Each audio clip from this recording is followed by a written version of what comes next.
राष्ट्रीय गीत वंदे मातरम के रचयिता बंकिम चंद्र चट्टोपाध्याय की जयंती आज। सीएम नायब सिंह सैनी ने ट्वीट कर किया नमन। कहा, साहित्य के पुनर्जागरण में था अहम योगदान। हरियाणा विधानसभा अध्यक्ष हरविंदर कल्याण ने की पत्रकार वार्ता। शहरी निकायों के राष्ट्रीय अधिवेशन पर दिए जानकारी। कहा, पीएम चाहते हैं छोटी विधायिका को भी मिले मजदूर। फरीदाबाद में बदमाशों के हौसले बुलंद। जमीनी विवाद में की युवक की पिटाई। पीड़ित की शिकायत के आधार पर मामला दर्ज कर जांच में जुटी पुलिस।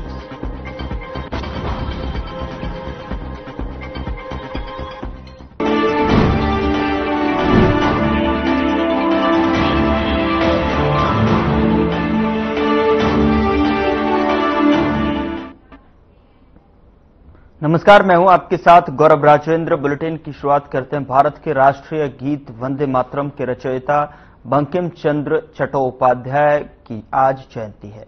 इस अवसर पर सीएम नायब सिंह सैनी ने महाकवि बंकिम चंद्र चट्टोपाध्याय की जयंती पर उन्हें नमन किया है। साथ ही उन्होंने ट्वीट किया और लिखा कि राष्ट्रीय गीत वंदे मातरम की रचयिता और भारतीय नवजागरण के प्रणेता महाकवि बंकिम चंद्र चट्टोपाध्याय की जयंती पर उन्हें कोटि कोटि नमन। उनकी ओजस्वी रचना वंदे मातरम ने स्वतंत्रता संग्राम के सेनानियों में अद्वितीय राष्ट्रभक्ति का संचार कर उन्हें एकजुट करने का काम किया। उनका राष्ट्र प्रेम, साहित्य और संस्कृति के लिए योगदान सदैव देशवासियों को प्रेरणा देता रहेगा।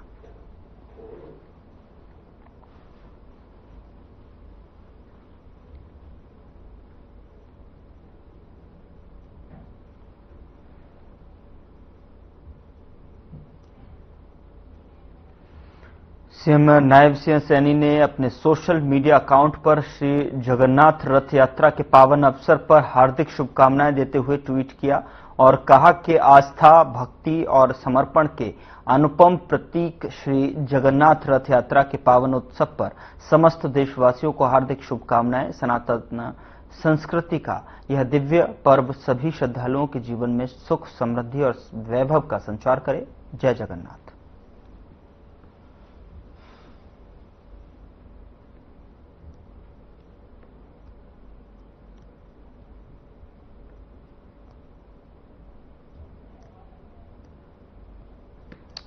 श्री जगन्नाथ रथ यात्रा के अवसर पर सीएम सैनी ने ट्वीट कर समस्त देशवासियों को इसकी शुभकामनाएं दी हैं।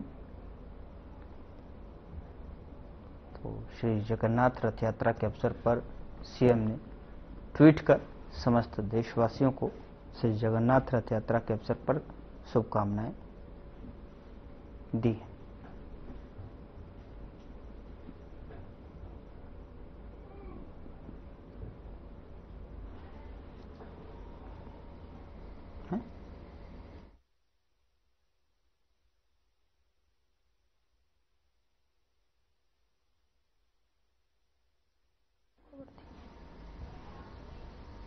भिवानी में किसान और पशुपालकों की आय बढ़ाने के उद्देश्य से भिवानी के पशु विज्ञान केंद्र में लाला लाजपत राय पशु चिकित्सा और पशु विज्ञान विश्वविद्यालय द्वारा 7 दिवसीय डेयरी फार्मिंग प्रशिक्षण दिया गया। इस 7 दिवसीय प्रशिक्षण कार्यक्रम के दौरान अत्याधुनिक डेयरी फार्मिंग, पशु स्वास्थ्य प्रशिक्षण, दुग्ध उत्पादन बढ़ाने की वैज्ञानिक विधियों के बारे में जिले के चुनिंदा किसानों को ये प्रशिक्षण दिया गया।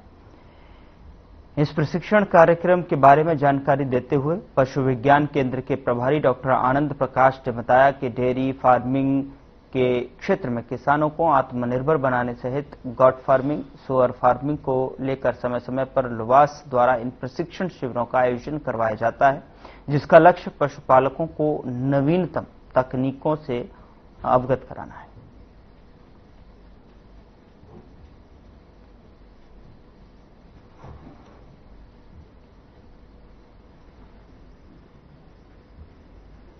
है और मैं हरियाणा के भिवानी डिस्ट्रिक्ट से गोलागढ़ गांव से हूँ और मैं यहाँ पे जो अपने देख रहे हो आप पीछे मेरे डेयरी फार्मिंग के ये 1 सप्ताह का जो प्रोग्राम चलाया जा रहा है हरियाणा सरकार के द्वारा, इसमें भाग लेने के लिए यहाँ पे उपस्थित हुआ। यहाँ पे आने से काफी चीज जो मेरे डाउट थे, जो एक ऐप भ्रांति थी और अंधेरे में जो मैं घूम रहा था आज तक, तो यहाँ पे आके प्रकाश मेरी जो बुद्धि है और जो मेरा ज्ञान है उस पर प्रकाश काफी मिला है और काफी चीजें चेंज हुई है।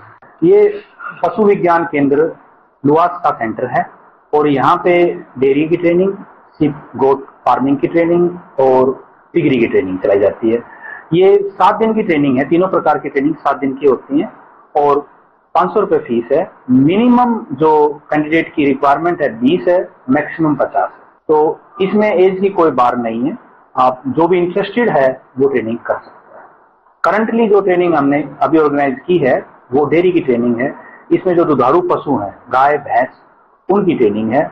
उसमें विभिन्न प्रकार के जो टॉपिक हैं उनके ऊपर फार्मर्स को ज्ञान दिया गया है। कितने दिन का प्रशिक्षण था, क्या क्या मुख्य रूप से आपने? ये 7 दिन का प्रशिक्षण था, 21 तारीख से लेकर 27 तारीख तक का। और इसमें भैंस गाय इनमें बीमारी, इनकी रोकथाम, काफी चीजें हमारी दूर की गई हैं सर। क्या मुख्य क्या क्या समस्याएं आपको आती थी, जॉब लगता है आपको की जो कुछ समस्या? मुख्य समस्या तो सर जानवरों में गाय भैंस में लगभग ठंड से रिलेटेड ही होती है। ठंडीला रोग होता है, अगर उससे अगर आपका जानवर बच जाता है तो मतलब बहुत प्रॉफिट है सर इसमें। ठीक है, तो ट्रेनिंग के काफी फायदे आपको? हाँ, बहुत फायदा है सर। कॉल करने आए हैं जो हमारे बात है, ताकि ना ये बात है ना और भी फैले और भी बंदे, जैसे आप लोग इंटरेस्टेड हो ट्रेनिंग करने को, और भी बंदे इंटरेस्टेड हो, उससे ना पशुपालन में सहयोग मिलेगा। सारा पर्पज ही हमारा ये कि पशुपालन अच्छा रहे। और कोई बात है कि नेहरू कॉलोनी में अपने चचेरे भाई की गोली मारकर हत्या करने वाले आरोपी को पुलिस ने गिरफ्तार कर लिया है। यह घटना 26 जून की सुबह लगभग 7 बजे हुई थी, जब आपसी कहासुनी के चलते आरोपी जगदीश ने अपने चचेरे भाई सुरेश पर 5 गोलियां दाग दी थी। गोलीबारी की इस घटना से क्षेत्र में दहशत फैल गई थी। पुलिस ने तत्परता दिखाते हुए आरोपी जगदीश को गिरफ्तार कर लिया है और उसके कब्जे से उसकी लाइसेंसी रिवॉल्वर भी बरामद कर ली है। फिलहाल पुलिस इस पूरे मामले की जांच में जुटी हुई है।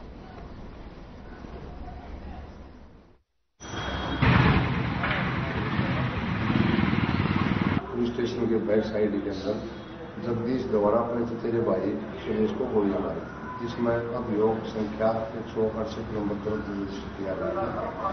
उसमें कल ही दिनांक को आरोपी जगदीश को गिरफ्तार कर लिया था। वारदात में प्रयोग किया वह असला व लाइसेंस बरामद किया, जो आज पेश अदालत किया जा रहा है। तो मंशा क्या बताई जा रही है? मंशा तो कुछ नहीं कहा जा सकता, सिर्फ छोटी मोटी कयास होने के ऊपर ही इसने आवेश मराकर ऐसा हादसा।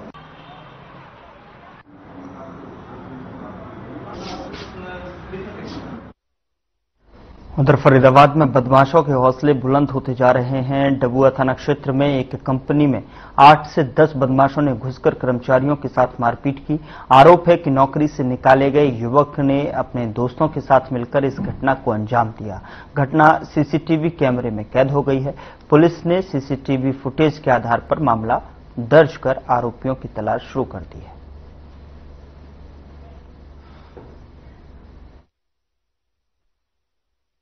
तो बदमाशों ने कंपनी में घुसकर मारपीट की है, जिसका सीसीटीवी कैमरे में फुटेज जो है कैद हो गया। तस्वीरें आपकी स्क्रीन पर हैं, जहां पर देख सकते हैं कि किस तरीके से जो है बदमाश कंपनी में घुसते हुए दिखाई दे रहे हैं और सीसीटीवी कैमरे में ये वारदात पूरी तरीके से कैद हो गई है। जहां पर अब इसको लेकर पुलिस पूरी तरीके से आरोपियों की तलाश में जुटी हुई है।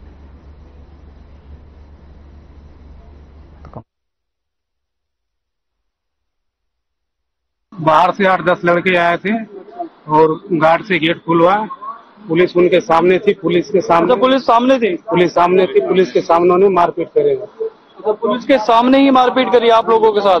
किन किन के साथ मारपीट करी है, किन किन को चोट आई है? मुझे भी हाथ पे चोट लगी है और जान पे चोट लगी है। हाँ जी, और गार्ड साहब को मारे हैं, गार्ड को यहीं पे बाहर ही लेटा करके मारे। एक व्यक्ति को, सिक्योरिटी गार्ड को पुलिस वालों के सामने 10 से 15 लोग पीट रहे थे, पुलिस वाले देख रहे थे? पुलिस वाले वीडियो बना रहे थे।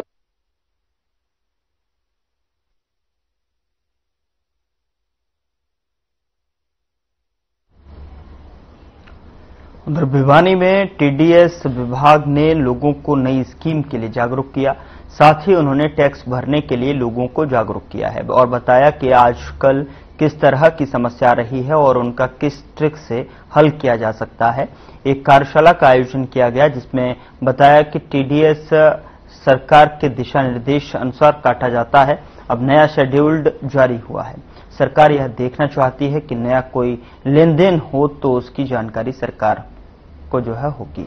इसके लिए 1% का टैक्स काटा जाता है। हालांकि रिटर्न भरने के लिए तुरंत बाद जो है यह वापस भी आ जाता है।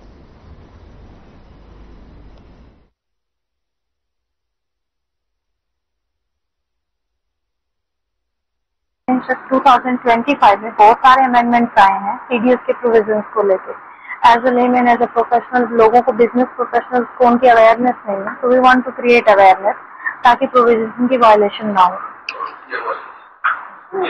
अभी तो स्टेक होल्डर्स से अभी लेटेस्ट जो फाइनेंशियल एक्ट में प्रोविजंस में अमेंडमेंट्स हुए हैं उनके बारे में प्रोफेशनल्स और स्टेक होल्डर को अवेयर करना चाह रहे हैं ताकि आने वाले टाइम में उनको प्रॉपरली फॉलो अप कर पाए और किसी तरह का इनकन्वीनियंस जो स्टेक होल्डर्स को हो सके उसको मिनिमम पॉसिबल हम कर सकें।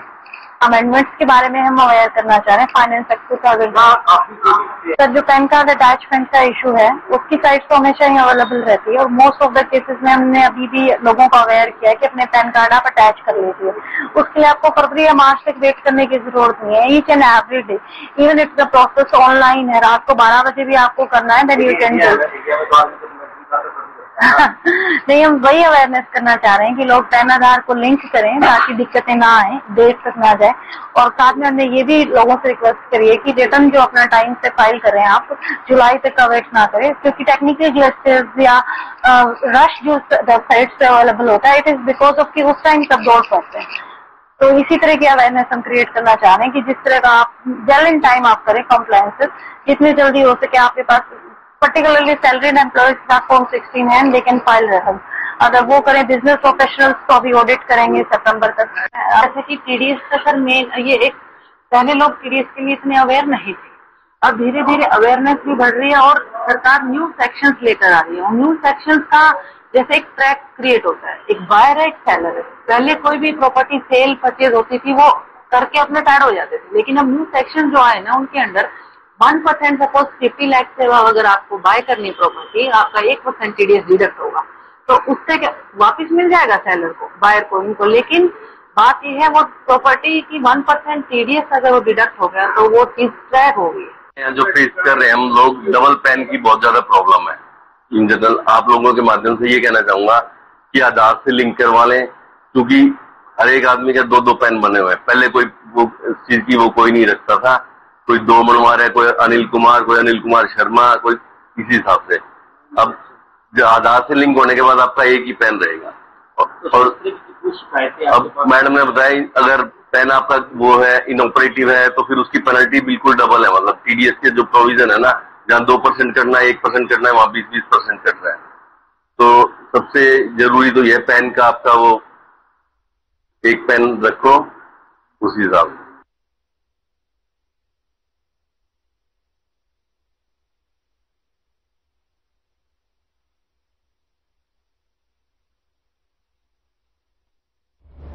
उधर फरीदाबाद में अवैध रूप से संचालित मीट की दुकानों के खिलाफ सख्त कार्रवाई की गई।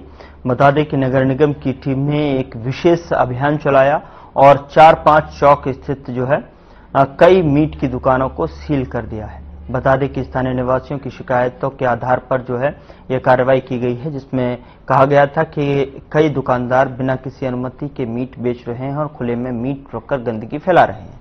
लोगों का कहना था कि इन दुकानों में के सामने से गुजरते वक्त उन्हें मुंह पर कपड़ा रखना पड़ता है और बदबू के कारण उनका आना जाना दुर्भर हो गया है। और वहीं दुकानदारों ने कहा कि उनकी दुकानें पिछले 50 सालों से चल रही हैं और वह दुकानों के अंदर ही मीट कटिंग का काम करते हैं। कई बार मीट की दुकानों को वैध करने के लिए लाइसेंस की मांग की गई, लेकिन नगर निगम प्रशासन उन्हें लाइसेंस नहीं देता है। वहीं उन्होंने कहा कि इस सीलिंग के कार्रवाई से उनके लाखों का माल दुकानों में बंद है, जो कि खराब हो गया।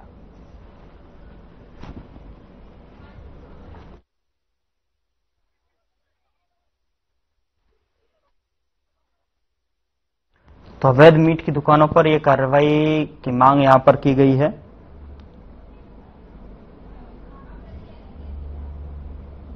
उन्होंने मांग भी की है। और ऐसे में जो है लोगों की ये कहना है कि उनके दुकानों के सामने से होकर जब गुजरते हैं तो उन्हें काफी दिक्कतों का सामना, यानी कि दुर्भर हो जाता है गुजरना। वहां पर जो दुकानों के सामने होकर गुजरने के दौरान जो है लोग मुंह पर कपड़ा रखकर वहां से गुजरते हैं। इसको लेकर जो है काफी परेशानी होती है। तो इसको लेकर जो है यहाँ पर अवैध मीट की जो दुकान है उस पर कार्रवाई की मांग की गई है। तो वहीं दुकान मालिकों का कहना है, दुकानदारों का कहना है कि जिस तरीके से यहाँ पर जो शिकायत की जा रही है उसके लिए हमने लाइसेंस की मांग की, लेकिन नगर निगम उन्हें लाइसेंस देने को तैयार नहीं है। और ऐसे में वो जो दुकान है उनकी वो 50 साल से यहीं पर है।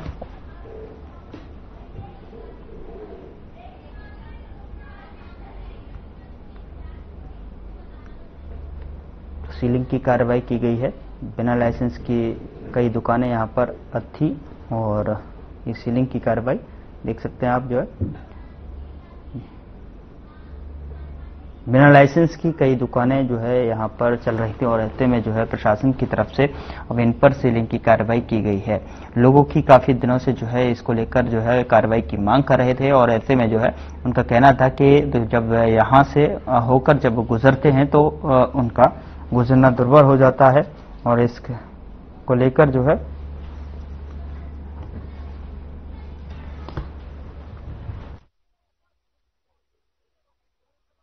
₹1,00,000 का माल, इसके जिम्मेदार कौन होगा? लिखते हैं हमें, नगर निगम की लिखते हैं हमारे को कि तुम्हारे पास ऑर्डर किसी का है नहीं, किसके जिम्मे पड़ेंगे हम? अगर हमारे नुकसान होगा तो किसके बाद जाएंगे कोर्ट में? कोई कागज नहीं, कोई हमारा कोई नोटिस नहीं है। दुकानें बंद कर नगर निगम किसी का तो हो, कमिश्नर का हो या किसी अफसर का हो, हमें नोटिस दिया जाए, हम उसके खिलाफ जाएंगे, बात करेंगे। बात बिल्कुल ₹1,00,000 बीटे से दुकानों में कच्चा माल है, सब खराब हो जाएगा। 2 दिन पहले कोई कुछ नहीं सर, कोई कुछ नहीं है। ये जाएंगे कहाँ लोग? नगर सील की दुकान कर देंगे, पेट कैसे पालेंगे लोग? हमने लाइसेंस की बार मांग करके लड़ रहा है, लड़ रहा है। दुकान कैसे हो जाएंगी? सरकार की दी हुई है नगर निगम की 50 साल से। हाँ, ये वाली मार्केट हार्डवेयर की ये वाली नगर निगम की दी हुई दुकान है, कैसे हो जाएंगी?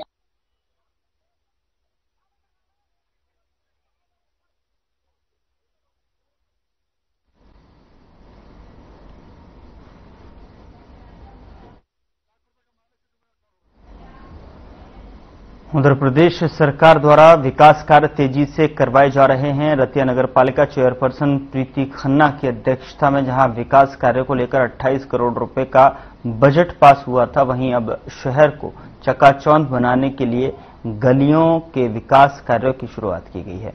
बता दें कि जो है गलियों के विकास कार्यों की शुरुआत वार्ड नंबर 5 से नगर पालिका अध्यक्ष प्रतिनिधि महेश खन्ना ने नारियल तोड़कर की। और इस मौके पर वाइस चेयरमैन जोगिंदर नंदा भी मौजूद रहे।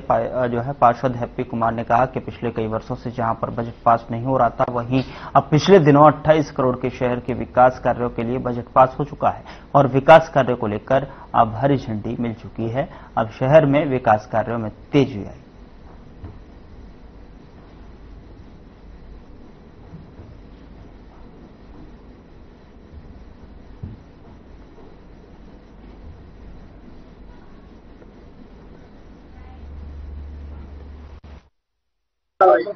ਅੱਜ ਦਾ कार्यक्रम ਦਾ ਇਹ ਹੈ ਸ਼ਹਿਰ ਦੇ ਵਿੱਚ ਕੰਮ ਬਹੁਤ ਜ਼ਿਆਦਾ ਲੇਟ ਹੋ ਗਏ ਸੀ ਔਰ ਕੰਮ ਸਟਾਰਟ ਕਰਾ ਰਹੇ ਹਾਂ ਅਸੀਂ ਵਾਰਡ ਨੰਬਰ 5 ਚ ਹੈਪੀ ਸਿੰਘ ਐਮਸੀ ਹੈ 5 ਵਾਰਡ ਦਾ ਸਾਡਾ ਉਹਦੀ ਵਾਰਡ ਚ ਕੰਮ ਅੱਜ शुरू हो रहे ਨੇ।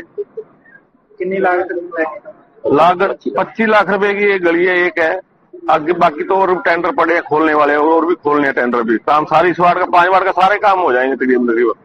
रतिया शहर के विकास कार्य को लेकर किस प्रकार की रणनीति आपकी? रतिया विकास के लिए 28 करोड़ रुपए हमने बजट में पास किए हैं और 28 करोड़ के ही काम होने हैं। आज का प्रोग्राम ये आज से 3 साल पहले मेरी 5 नंबर जनता ने चुन के बनाया था पार्षद, उसके रूप में काम कर रहे हैं। पहले भी काफी काम हो चुके हैं। जो मैं पहले की बात करूं, शमशान घाट का शेड होगा, लाइटें होगी, हमारा नाली मोहल्ला है जो वाल्मीकि बस्ती, वहां भी 2-3 गली बन चुकी है। कलर कॉलोनी में इधर सारा बन चुका काम। जितना भी अपना समय बचा है, अभी बजट पास हुआ आपको बताइए 28 करोड़ रुपए। 28 करोड़ रुपए से जो भी हमारा हिस्सा आएगा 5 नंबर वार्ड का, तो पूरा पैसा लगाने का 5 नंबर वार्ड में काम करेंगे जी। आज कितने टेंडर लिया गया? ये कम से कम 23 से 25 लाख का टेंडर है एक गली का। ये लंबी गली है, काफी एक ये तो फुट की नहीं किले है कहीं जी, फुट में भूल गया कितने हैं किले है सारे ये किलोमीटर की। तो ये हमारे जो गरीब तबका, हमारी जो बुढ़िया होती है, समझो ये काम धंधा करती है, जो हमारे पल्लेदार है, क्योंकि मैं भी एक पल्लेदार की औलाद हूँ, गुरदयाल सिंह पल्लेदार की। हमारी बुढ़िया काम धंधा करने के लिए जाते हैं बाजार में। ये गली नीमी है, इसमें पानी इतना गोटे गोटे रुक जाता है। कार्यक्रम बड़ी खुशी की गल है। हमारे वार्ड नंबर 5 में गुरप्रीत हैप्पी एमसी के नेतृत्व में गली का जो उद्घाटन किया गया है, उसमें हमारे चेयरमैन महेश खन्ना जी भी उपस्थित थे और वार्डवासी भी काफी उपस्थित थे। बड़े लोग खुश हैं। हम इसी तर्ज पे काम करना चाहते हैं और बजट जो पास हुआ है, हम पूरे शहर में अब 2 साल रह गए, पूरा काम करके दिखाएंगे और लोगों की जो समस्या है उसको हल करेंगे।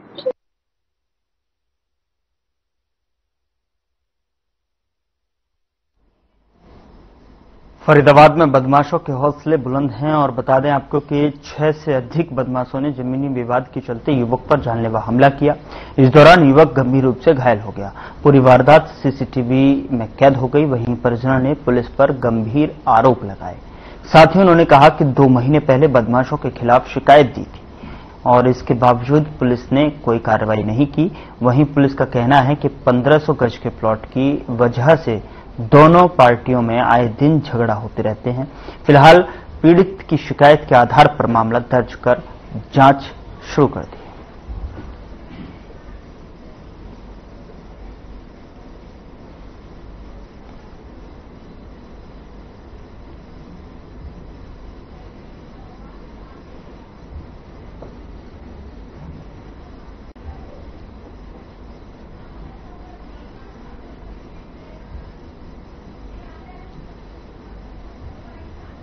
सारे चीज तोड़ के वो ले गए थे। उसकी हमने कंप्लेंट की है 2 महीने पहले और उसमें आज तक पहले 8 आरोपी थे। आज तक 2 आदमियों को अरेस्ट किया गया है। उसके बाद कोई भी आदमी आज तक अरेस्ट नहीं था। हमको सूचना मिली भाई ऐसे अनाज मंडी के नजदीक सुमेर सिंह नगर के साथ झगड़ा हो गया है, जो लगभग 4 मिनट के अंदर मैं मौके पे पहुंचा हूं। जो सुमेर सिंह को मैंने हॉस्पिटल भिजवाया था डायल 112 में और वहां पर जो काफी लोग थे वहां पर पूछताछ करी गई है और अभी मैं यहाँ हॉस्पिटल CH बल्लभगढ़ पहुंचा हूँ। यहाँ पे अभी डॉक्टर साहब ने रेफर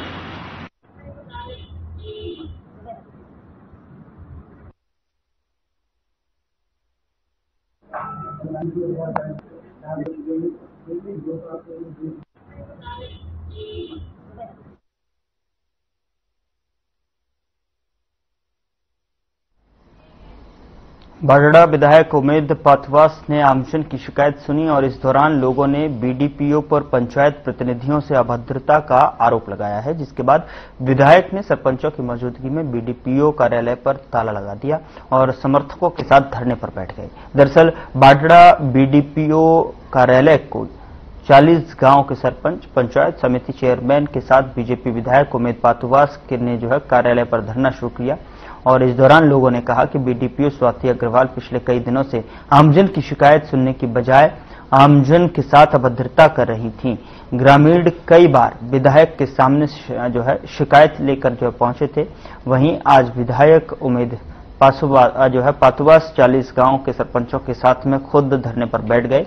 विधायक ने सभी कर्मचारियों को बाहर निकालकर BDPO कार्यालय पर ताला लगा दिया। करीब 3 घंटे तक धरने पर बैठने के बाद CMO कार्यालय से कार्रवाई का आश्वासन मिला, जिसके बाद धरने को खत्म किया गया।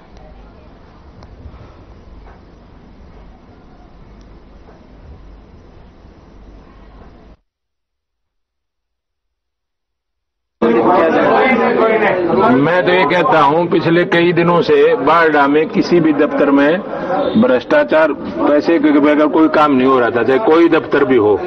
उसके लिए लोगों ने बहुत ज्यादा शिकायतें भी करी और करी, किसी ने इस बात की सुनवाई नहीं करी।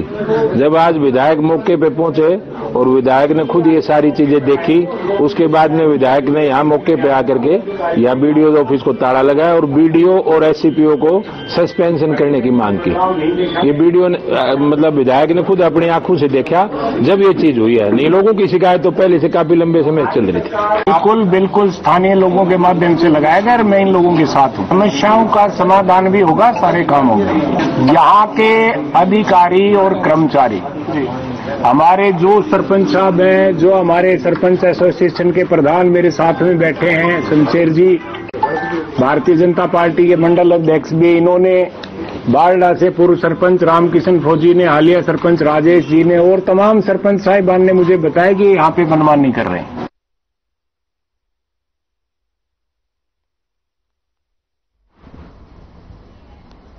फिलहाल बुलेटिन में इतना ही। नमस्कार।